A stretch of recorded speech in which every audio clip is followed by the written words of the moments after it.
is midpoint formula. Oh. Calling it as a formula will not be so much like we are just giving extra respect to this thing. Okay, it's not a formula, it's just a condition. Okay, so what we have to understand in this, let's say once again I'll take x1 y1 as a and b as x2 y2. This time I'm not drawing the whole coordinate system, it's just you have to imagine the same thing. Okay, so if I join the line from a to b, and if I say that p is a midpoint of a to b, then the coordinate of p, assuming xy, will be treated as a midpoint. Okay, so the coordinate of x will be x1 plus x2 by 2, and for y it will be y1 plus y2 by 2.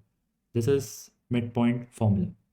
Okay, you will be given coordinates, and for that we can get the midpoint for any of the given question. Okay, midpoint formula is generally used for any polygons where we have some conditions. For example, when we talk about a square, so in square, diagonals bisect each other. So when I say na bisect each other, it means diagonals will divide each other into two equal halves at this point.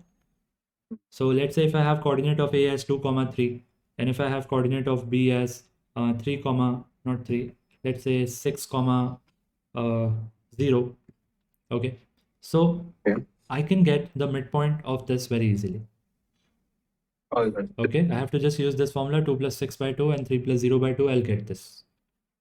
Okay, so that is how we are going to apply this midpoint formula in all the questions.